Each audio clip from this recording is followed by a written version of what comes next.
yourself at your absolute worst. What does it look like? What does it feel like? What would it look like wrapped up in a short story and a photo? What if, without your consent, a well-meaning organization is using that story and photo of you at your worst to raise money for their mission to help people like you? Do you like being the poster child for this organization? I mean, they're making money off of your sad story, your sad photo. How do you feel about them trading your dignity for their financial gain? Do you think that maybe there was a better way to fundraise? What I've just described to you is our current model of poverty marketing, one which perpetuates poverty.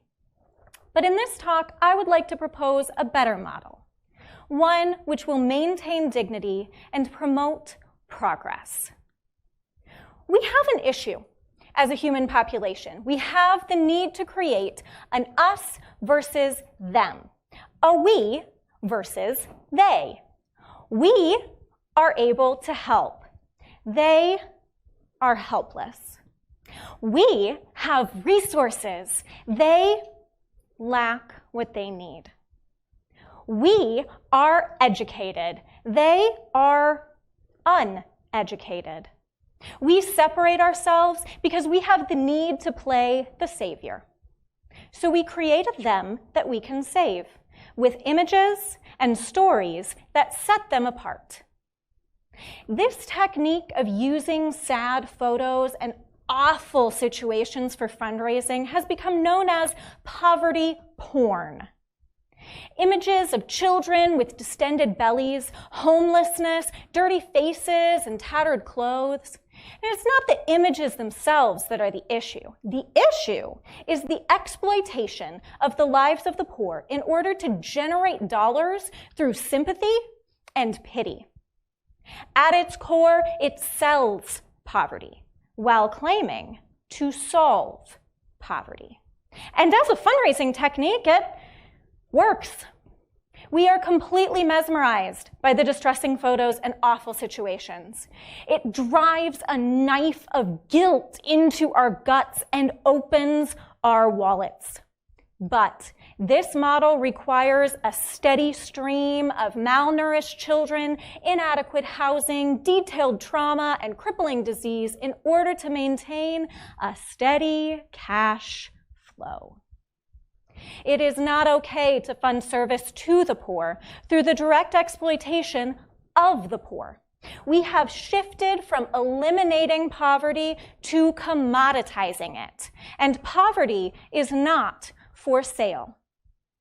When we sell what is, we perpetuate what is instead of promoting what could be. I believe that we can either perpetuate poverty or promote progress. And to explain, I want to use the common proverb, when life gives you lemons, make lemonade. The lemons are the real world issues. The lemonade is the progress made toward the solution. When we perpetuate poverty, we concentrate on the lemons. When we promote progress, we concentrate on the lemonade. To give a real-life example, let me tell you about my dear friend Salome. Salome was my host father in El Salvador, and I do have his permission to use him as an example. I'll give you two very real stories about Salome, and I'll follow each with a financial ask, just like in a fundraising campaign. So here's the first story. Salome labors for 12 hours under the hot sun every day to grow corn and beans to feed his family. At best, he can make $5 a day. And after he walks the long 3 miles back to his humble home, he doesn't even have running water to take a shower. The water only flows through the pipes for a few minutes to a few hours every 2 to 6 weeks, and when it does, his family rushes to fill every bucket, every barrel, every basin, every container they have to tide them over for however long it takes to get water again. And if that wasn't bad enough, The water is infested with parasites, and Salome suffers from extreme digestive issues. A well and water filters will cost $8,000. Can you spare just $20 to help Salome? Now you might be thinking to yourself, sure, $20, no big deal, great cause. But all I told you about were the sour lemons of Salome's poverty. So the next time I want to get you to donate, I'm going to need another sad story, and another, and another, and this is exploiting the poor for charity. This is perpetuating poverty. So here's the second story. Salome is an incredibly intelligent and innovative man. Because his running water is extremely inconsistent, he used appropriate technology techniques to collect rainwater on high ground and pipe it to lower ground using gravity so that he and his family can have a working rainwater shower. Now, this does not supply all of their water needs, and there is an issue of parasites in the water. But Salome is a well-respected individual, and he sits on a council board that makes decisions to impact and better the lives of his community. And Salome and the council have decided that they would like to tackle this water issue. With community input, they have determined that the most appropriate long-term solution to their problem is a communal well and water filters. The well and water filters will cost $8,000. The community will pay for the upkeep and maintenance of the well. Would you like to be a financial sponsor at $20? Could you hear the difference in the two stories? Notice that they both talk about the lemons. Those are the real issues. They both have the same financial ask. But in one, I perpetuated his poverty, and in the other, I promoted his progress. We have a choice in what we support and what we promote. It is so much harder to raise money with dignity. It takes a big commitment. But here are some things we can do.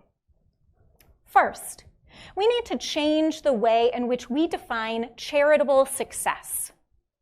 Too often, charitable success is defined by the number of people served, or the number of mouths fed, or the amount of clothes given away. But all this measures is how consistent the need is. It does not measure the progress toward the solution. So we have to shift our mindsets to measure success as consistent progress instead of consistent need. Next, we need to stop the cycle of perpetuating poverty. We know that the sad stories and photos pumped out by charitable organizing campaigns raise hundreds of thousands, if not millions of dollars, and yet year after year they continue to vomit more sad stories and more sad photos. Why? Because we're paying them to do it. By paying into it, we are churning out a cycle of pity and advertising and obsession with poverty. But we have the power to change the cycle. Take a look at the organizations that you support. Do they perpetuate poverty or promote progress? Good organizations will listen to their audience. So through our words, our actions, our letters, and our dollars of support, we need to tell organizations that we want to support hope and change. Ask them to support strength. Ask them to support resilience. Ask them to empower. Demand positive branding over poverty branding. If selling poverty no longer works, organizations will have no choice but to change. We don't want organizations to perpetuate the lemons of life. We want them to promote the lemonade. Because humanity is worth more than the poverty we sell. Every story deserves to be told with dignity, and the change begins with us. It is my hope that the slogan of this generation will not be that we perpetuated the injustice of poverty. Instead, let it be that we promoted the justice of progress. Thank you.